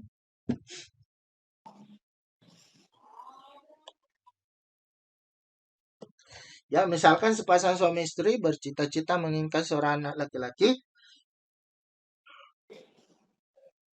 dan jika telah melahirkan bayi laki-laki, maka proses kehamilan dihentikan. Dokter ahli mengatakan peluang mempunyai anak laki-laki adalah 0,2. X menyatakan banyak melahirkan bayi perempuan sebelum melahirkan bayi laki-laki. Tentukan distribusi X dan berapakah peluang anak ketiga laki-laki, kemudian hitunglah rata-rata harapannya untuk mendapatkan anak laki-laki. Jadi agak berbeda ya, agak berbeda dengan yang soal sebelumnya. Kenapa? Karena di sini dia tidak menentukan parameternya. Kalau di sebelumnya, ya di binom negatif itu, meskipun soalnya sama, dia ada parameternya yaitu ya yang sama dengan 3 ya. Ya, artinya dia cuma mau anak laki-lakinya itu maksimal 3. Kapan itu tercapai mau melahirkan ke berapa pun yang penting anak laki-lakinya 3 itu akan stop. Beda dengan yang ini untuk yang geometri ya, geometris, sebarang geometris. Jadi di sini dia cuma berbicara mengenai peluangnya yang 0,2. Jadi dia cuma berbicara mengenai peluang 0,2. Kedua, cirinya itu dia kan cuma ada 2 kemungkinan laki-laki dan perempuan. Artinya tergantung nanti peubah acaknya mau yang sukses itu yang L-nya yang tercapai anak laki-laki ataukah yang tercapai anak perempuan ya, seperti itu. Tadi di sini di soal dia mengatakan bahwa percobaannya yaitu tadi peluang suksesnya dia X-nya itu banyak melahirkan bayi perempuan ya. Jadi X-nya peubah acaknya itu adalah bayi perempuan. Jadi sekarang kalau berbicara seperti itu berarti sisa di substitusi masuk ke fungsi identitasnya. Tadi peluangnya yaitu 0,2. Nah, jadi dia tidak berbicara parameter berarti dia masuk geometris. Nah, berarti bentuknya seperti ini 0,2 kali 0,8 Y, di mana Y itu dari 0, 1, 2, dan 3. Kemudian yang B itu ditanyakan anak ketiga laki-laki. Dengan kata lain, anak pertama dan anak kedua adalah perempuan. Ya, jadi di sini dia cuma berbicara bahwa yang penting anak laki-laki. Jadi tidak harus bahwa dia mempunyai target bahwa harus 3 atau lain. Seperti tadi di binom negatif. Jadi dia cuma berbicara mengenai, yang penting laki-laki. Di sini yang di bagian B, yang dia maksud bukan ketiga-tiganya laki-laki, tapi maksudnya anak yang ketiganya ya. Jadi anak yang ketiganya, bukan ketiga-tiganya itu anak laki-laki. Jadi anak yang ketiga itu harus laki-laki. Jadi kalau anak yang ketiga laki-laki, ya berarti tentu anak pertama dan kedua ini pasti perempuan kan. Ini laki-laki. Berarti Y-nya itu sama dengan 2. Kenapa Y-nya sama dengan 2? Karena X-nya tadi peubah acaknya kita berbicara mengenai anak perempuan. Makanya yang disubstitusi masuk adalah nilai dari jumlah anak perempuan ya. Seperti itu. Jadi peubah acaknya ini peubah acaknya atau variabel randomnya dia berbicara mengenai anak perempuan. Ya, seperti itu. Makanya di sini disubstitusi nilai Y-nya sama dengan 2. Berarti 0,2 kali 0,8 pangkat 2 sekitar 0,128. Oke, begitu. Lanjut ke soal yang C, yaitu berapa harapan atau rata-rata mendapatkan anak laki-laki. Nah, kalau harapan untuk mendapatkan anak laki-laki, ya berarti kita tadi rata-ratanya itu kan U sama dengan seper P. Jadi sama dengan 1 dibagi 0,2. Berarti 5. Jadi nanti ketika Anda istri ini yang melahirkan sampai 5 kali, ya, sampai 5 kali, ya, jadi ketika dia melahirkan sampai 5 kali, maksudnya itu pasti ada satu anak laki, ya, pasti ada satu anak laki-laki. Jadi minimal dia melahirkan 5 kali, pasti ada anak laki-laki, ya. Kalau kita berbicara mengenai peluang, ya, ini di luar lagi kalau misalkan kekuasaan dari yang di atas, ya, Tuhan, ya, kita berbicara mengenai peluang, kemungkinan, bukan, ya, dari pendekatan yang lainnya, ya, seperti itu, ya. Kita berbicara mengenai peluang. Oke, seperti itu, ya, maknanya.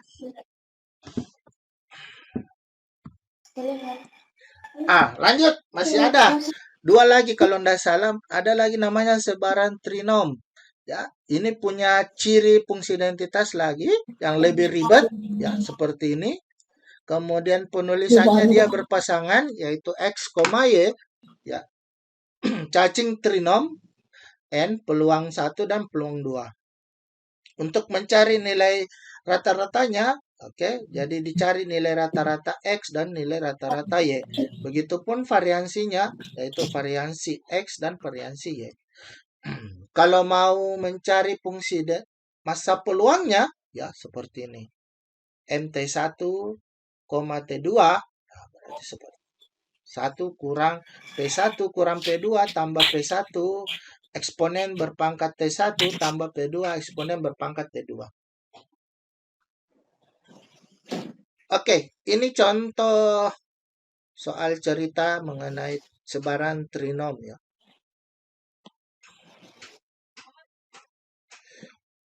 Misalkan dari 80 peserta perkuliahan statistika matematika terdiri atas 10 orang angkatan 2002, 20 orang angkatan 2003, dan sisanya adalah angkatan 2004. Untuk keperluan angket pendapat polling diambil secara acak 8 mahasiswa dengan pengembalian. Jika X dan Y menyatakan banyaknya mahasiswa angkatan 2002 X-nya, ya, dan Y itu banyaknya mahasiswa angkatan 2003 yang terambil dalam 8 kali pengambilan, tentukan distribusi bersama dari X dan Y. Kemudian hitung peluang terambil 2 orang mahasiswa angkatan 2002 dan 5 orang angkatan 2003. Jadi kalau kita lihat yang bagian B, jadi cuma satu kemungkinan yang angkatan 2004 dari 8, ya.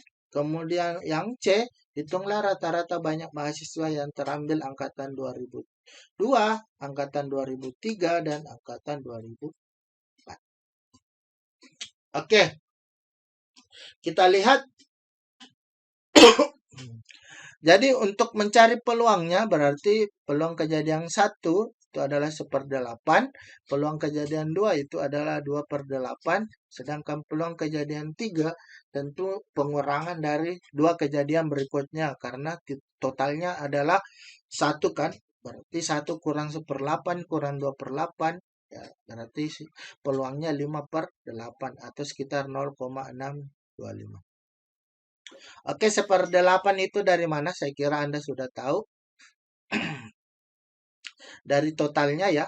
Totalnya dibagi total mahasiswa yang angkatan 2002 dibagi berapa total mahasiswa.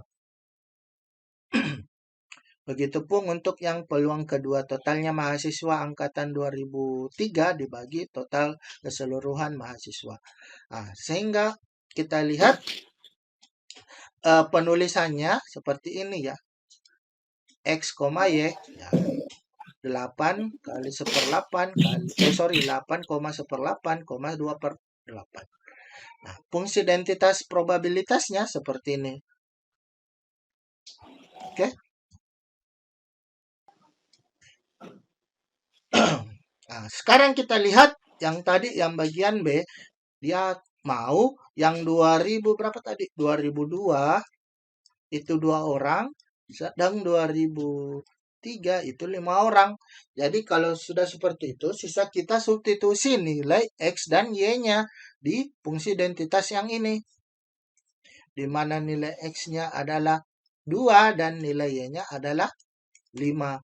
Berarti di sini X-nya 2 faktorial, 5 faktorial, kemudian 8 kurang 2 dikurang 5, berarti pasti sisa 1 faktorial. Kemudian X-nya tadi 2, berarti 1/8 pangkat 2.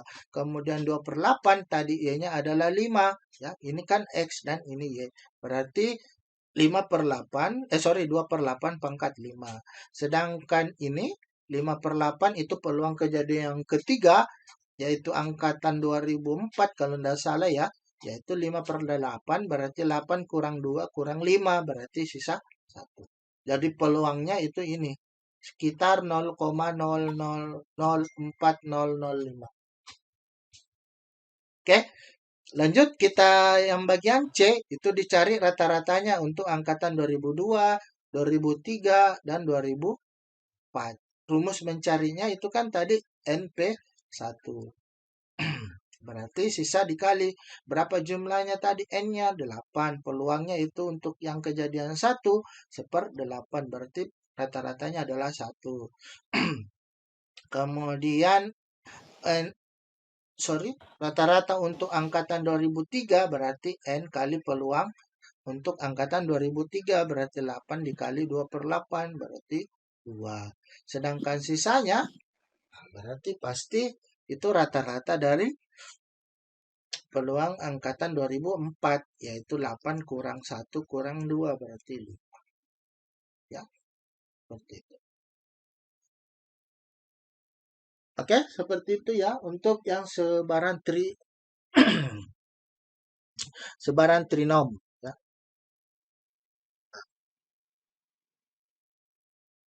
Masih ada 2 ya.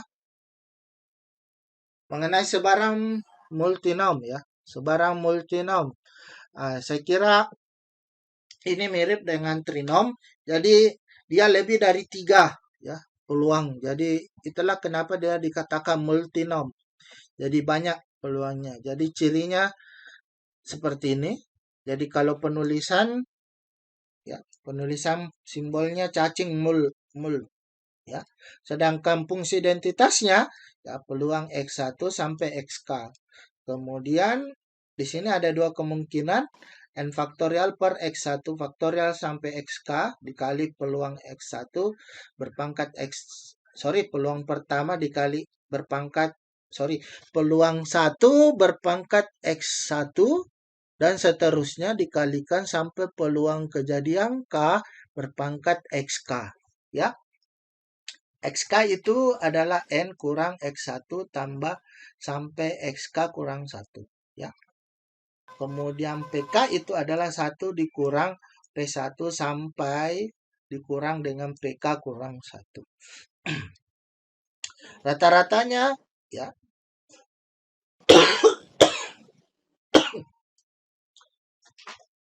Rata-ratanya kalau multinom di buku saya belum Poisson.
Oke, jadi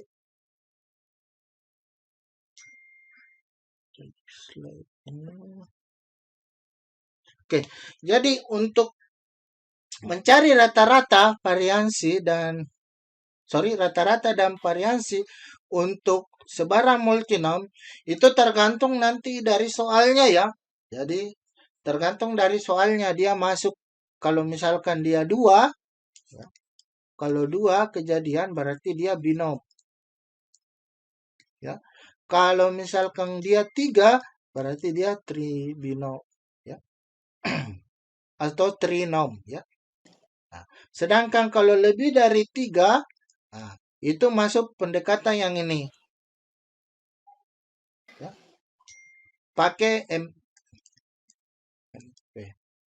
Ya, ini kan sudah kita pelajari bagaimana mencari ya, rata-rata sama variansi dengan pakai ini.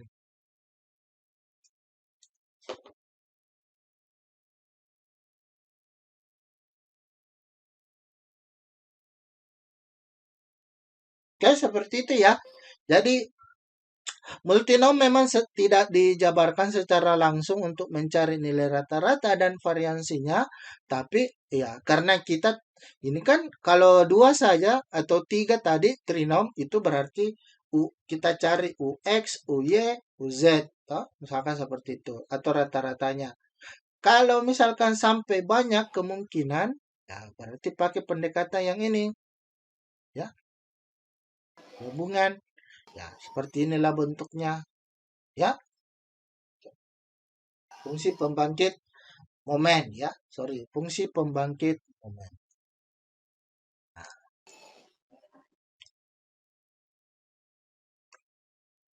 Nah, ini tentu kita sudah pelajari di pertemuan sebelumnya bagaimana mencari fungsi pembangkit momen ya, untuk mencari nilai rata-rata dan mencari nilai variansi ya. Di mana hasil dari menggunakan fungsi pembangkit momen itu sama dengan menggunakan ekspektasi ya. Saya kira sudah dicontohkan di pertemuan sebelumnya. Oke, seperti itu untuk multinom. Jadi kita lihat dulu kejadiannya seperti ini contohnya soal pertanyaannya. Jadi ini ada 3 ya. X, Y, Z. Jadi kalau kejadiannya seperti ini dan soalnya di contoh 7 itu berarti dia trinom ya. Jadi ada 3 ya, ada 3 kemungkinan. Coba kita lihat penyelesaiannya.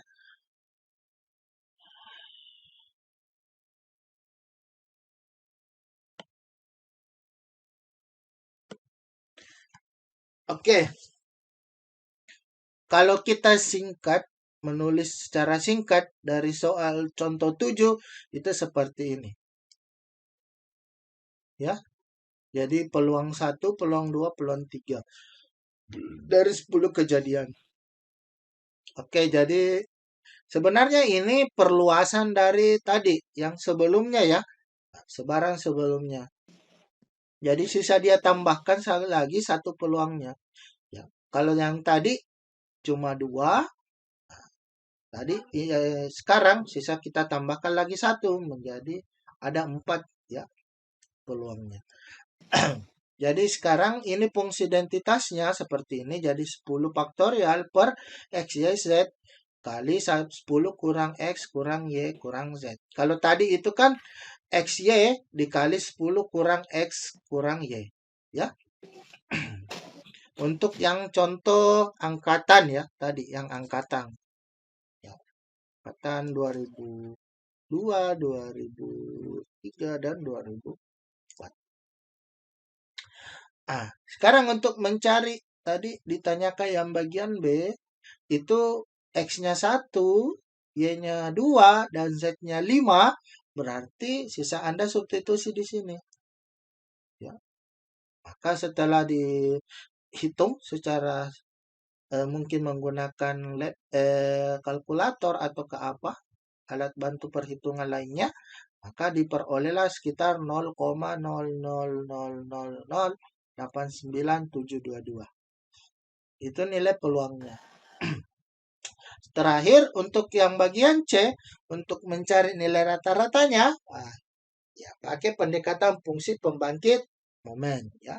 Jadi ditanyakan di sini untuk yang C itu cuma yang bergolongan darah O. Berarti kalau seperti itu, berarti kemungkinan yang T1 dan T2-nya itu sama dengan 0. Ya.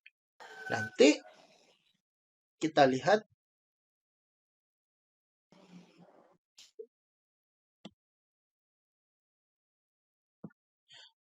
nanti setelah disederhanakan diperolehlah seperti ini bentuknya, ya. 0,7 tambah 0,25 ekspektasi T 3 pangkat 10. Nah, kemudian disubstitusilah nilai ini 10 0,25, maka diperolehlah rata-ratanya adalah sekitar 2,5 orang, atau ini tergantung pembulatannya karena tidak adalah manusia yang 0,25, ya. Pasti terserah mau pendekatan pembulatan ke atas atau pembulatan ke bawah, itu kembali ke yang melakukan perhitungan atau yang menyelesaikan soalnya, ya. Jadi kalau saya cenderung pembulatan ke bawah atau sekitar 2 orang. Kalau mau yang pasti. Karena kita berbicara satuan orang, tidak mungkin orang ada 0,5 kan? Tidak mungkin. Ya. Oke, itu contoh untuk sebaran multinom. Terakhir untuk sebaran Poisson, ya. Ini yang sebenarnya paling banyak dalam kehidupan sehari-hari, ya, kejadiannya. Jadi dia punya fungsi identitas probabilitas seperti ini, ya. Kemudian penulisannya seperti ini, X cacing poi, kemudian nilai rata-ratanya seperti ini, dan variansinya, kemudian fungsi pembangkit momennya, itu seperti ini. Ya, kemudian kita lihat contoh bentuk sebarannya seperti ini, ya. Oke. Ini contoh untuk yang lambdanya adalah 10, ya. Lambda 10. Iya, betul, kalau kita lihat di sini pertengahannya itu betul adalah 10 kan.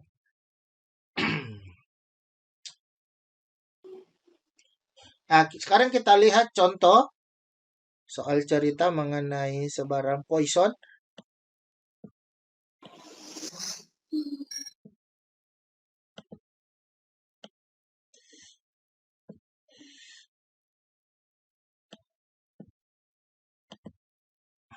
Oke.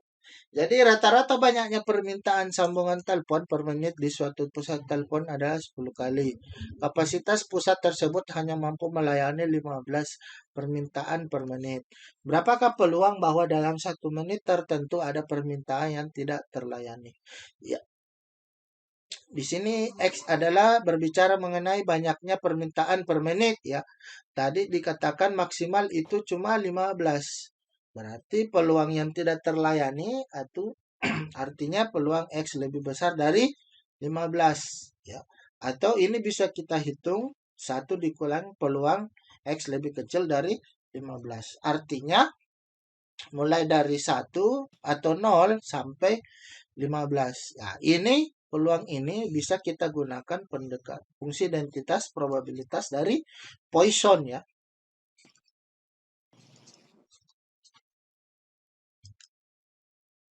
Oke, jadi ini bisa kita lihat di lampiran B-nya, ya.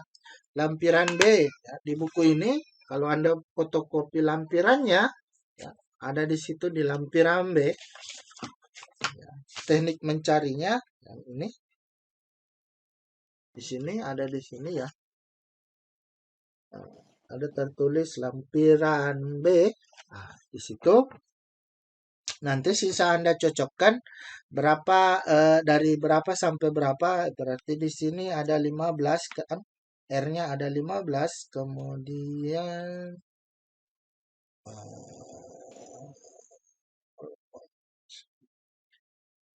15, kemudian 10 untuk nanti diperoleh 0,9513 ya. Nah, nanti Anda peroleh 0,913. Atau boleh juga dihitung secara manual ya. Kalau Anda mau hitung secara manual berarti substitusilah mulai dari X sama dengan 1. X sama dengan 0 berarti sini. Berarti 10 pangkat 0. Nah, E-nya itu sekitar 0,3 ya. Pangkat min 10 per 0 faktorial. Tambah lagi 10 pangkat 1 kali 2,37 sekian ya.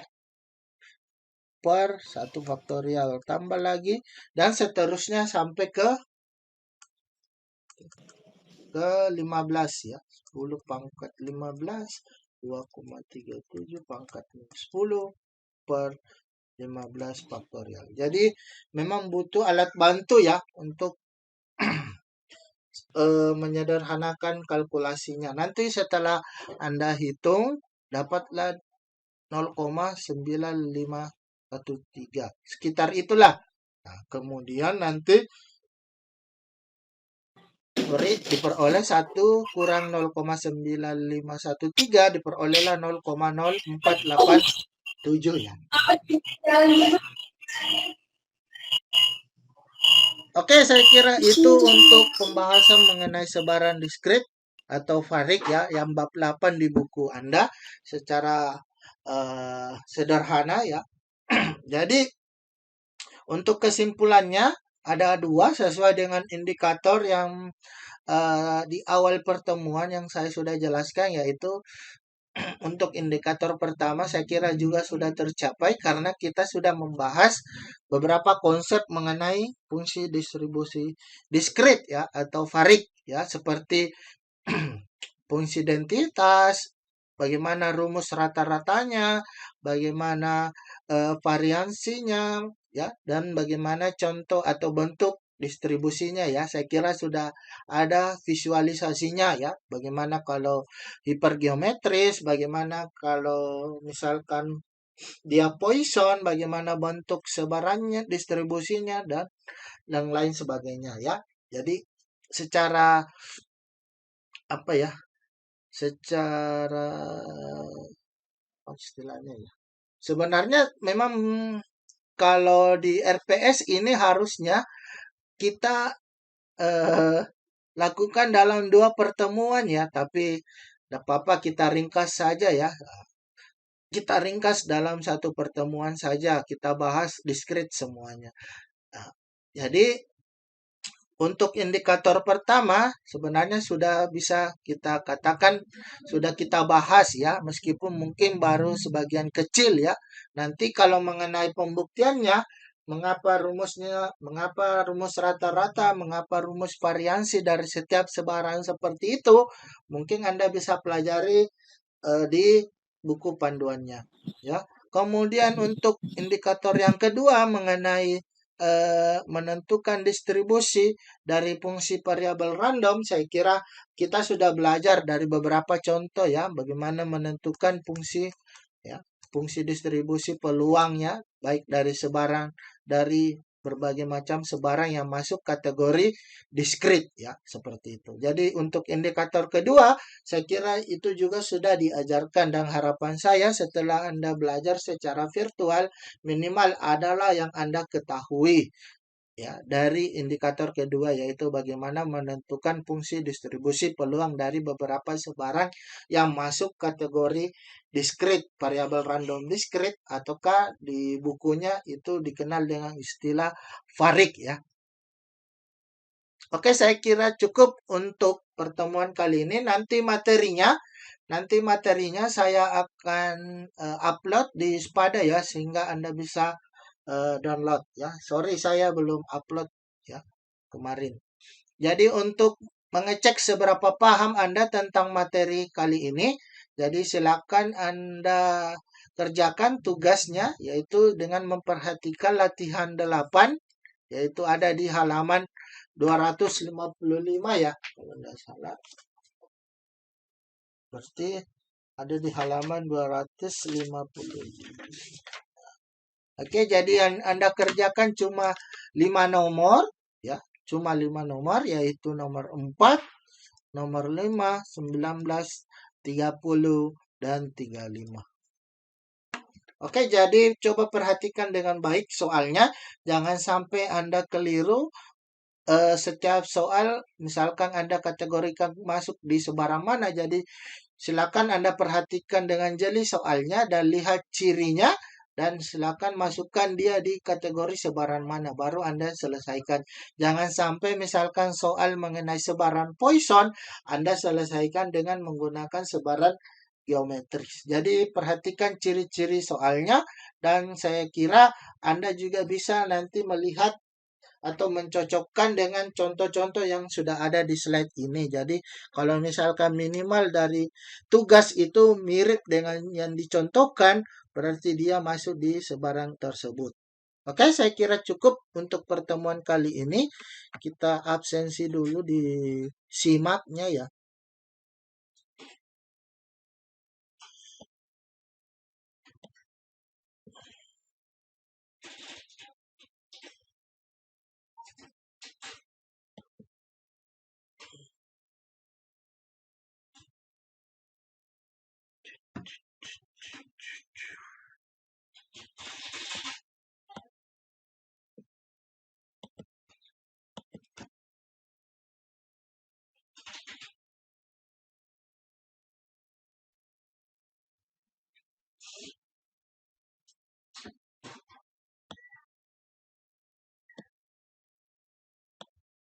Oke, kita mulai dengan yang semester 4 ya. Ini. Jadi silakan aktifkan kameranya dulu ya karena kita absensi. Kemudian yang saya sebut namanya silakan aktifkan mic-nya juga dan menyahut ya. Arni ada?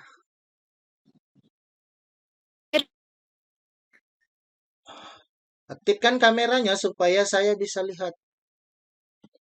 Karena Iya.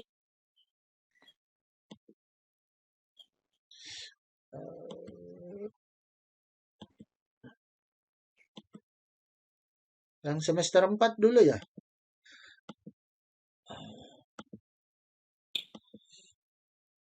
Udah ada Arni ya. Oke.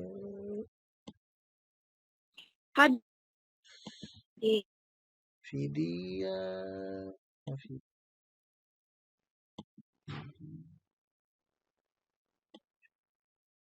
Yang semester 2 nonaktifkan dulu kameranya ya. Supaya fokus dulu yang di semester 4. Dia ada. Kemudian lanjut. Inci ada tadi. Mana Inci? Oke, ada. Mutiara. Mutiara enggak ada ya? Ada. Mutiara ada. Nur Sabriansa. Sabriansa.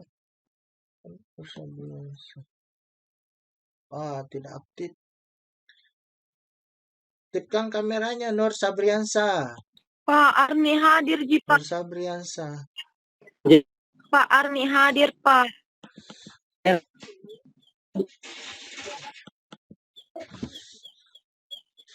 Oke, Risma ada. Sadatul ada. Sherlyn enggak ada ya?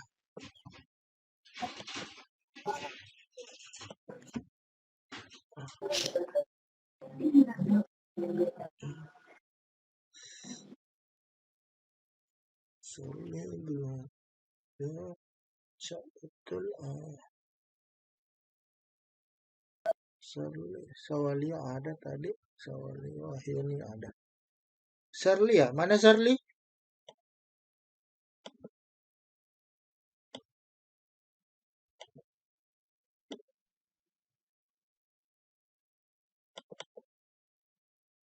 Oke.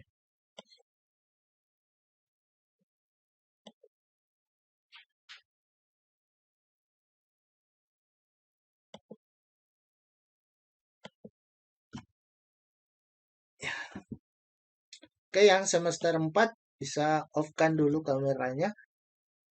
Yang semester 2 sekarang ya. Jadi Arlinda ada, oke.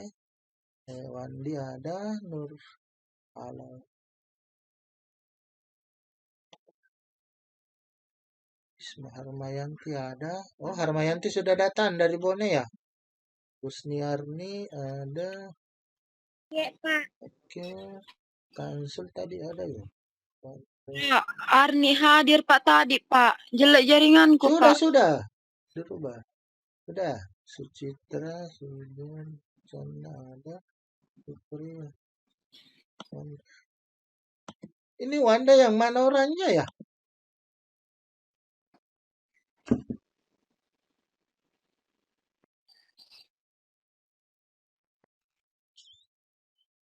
Wanda? Wah, jaringan jelek. Nur Hikmah, ya sudah.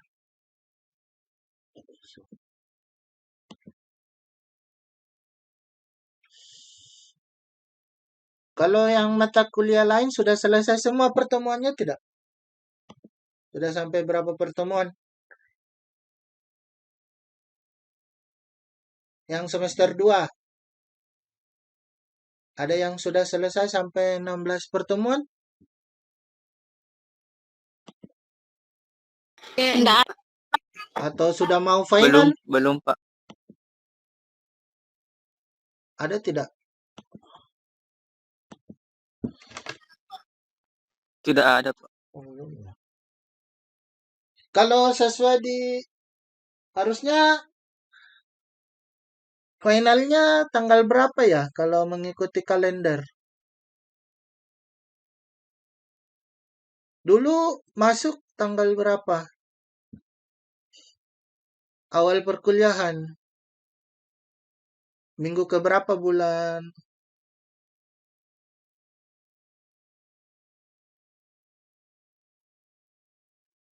Bulan Februari ya? Kita mulai. Masih ingat tidak pertemuan pertama dulu tanggal berapa ya? Pada kita cek di Jadi kalau misalkan mengikut RPS ini dan sesuai materi di SPADA juga harusnya ini untuk mata kuliah statistika matematika itu kemungkinan sisa 1 kali pertemuan ya. Kita akan membahas nanti bentuk-bentuk sebaran di variabel random continue. Jadi terutama nanti di situ intinya itu kita fokus di sebaran kurva normal ya. Sebaran kurva normal yang banyak digunakan nanti tentunya kalau Anda seorang peneliti ya. Nah, tentu datanya harus berbentuk sebaran normal dan kenapa sebaran kurva normal itu umum digunakan seperti kita yang di pendidikan bentuk sebaran datanya itu harus berbentuk kurva normal. Nah, mengapa kurva normal yang harus digunakan? Mengapa bukan sebaran yang lain? Nah, itu nanti kita akan pelajari di pertemuan selanjutnya mengenai sebarang untuk variabel random yang kontinu ya. Karena nanti kita fokus di mungkin materinya akan banyak dibahas di mengenai sebaran kurva normal karena itulah yang paling esensial karena digunakan juga nanti di penelitian Anda ya. Kalau nanti misalkan Anda mengambil data kalau penelitian Anda bukan kualitatif, penelitian Anda kuantitatif, berarti semua data itu harus mengarah ke sebaran kurva normal ya. Karena kurva normal ini memiliki ciri dan yang spesial ya. Mengapa dia yang jadi utama kalau mengambil data khusus untuk ilmu pendidikan. Beda lagi untuk ya ilmu pelajaran lain ya, misalkan sosial ya, penelitiannya umumnya itu mungkin nanti kualitatif ya. Beda kalau yang eksakta seperti kita di pendidikan matematika, ya sebaran kurva normal itu sangat penting ya untuk dipelajari. Oke, saya kira itu yang perlu saya jelaskan untuk pertemuan kali ini. Jadi nanti materinya saya akan upload ulang di Spada, sedangkan mengenai absensinya masih sama polanya dengan pertemuan-pertemuan sebelumnya. Jadi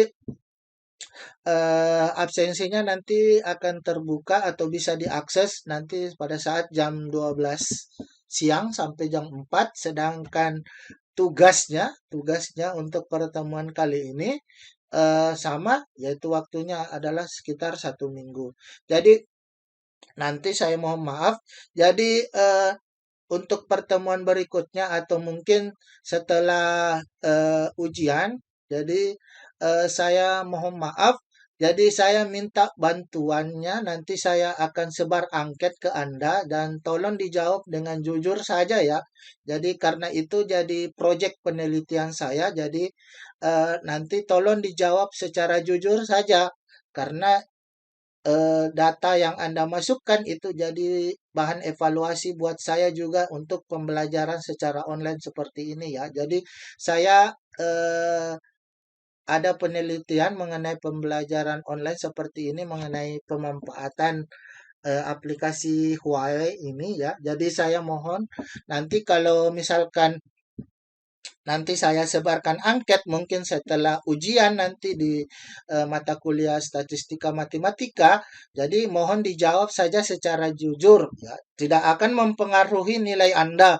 Jadi sesuai dengan kesepakatan di awal pertemuan kan yang mempengaruhi itu kan cuma 4 absensi, tugas, ujian tengah semester dan ujian akhir semester dengan masing-masing ada porsinya masing-masing ya, seperti itu. Jadi silakan nanti kalau misalkan diberi angket ya, silakan dijawab sesuai kenyataan yang Anda rasakan selama perkuliahan statistika matematika. Oke, saya kira cukup untuk pertemuan kali ini. Assalamualaikum warahmatullahi wabarakatuh. Waalaikumsalam Assalamualaikum warahmatullahi wabarakatuh. warahmatullahi wabarakatuh.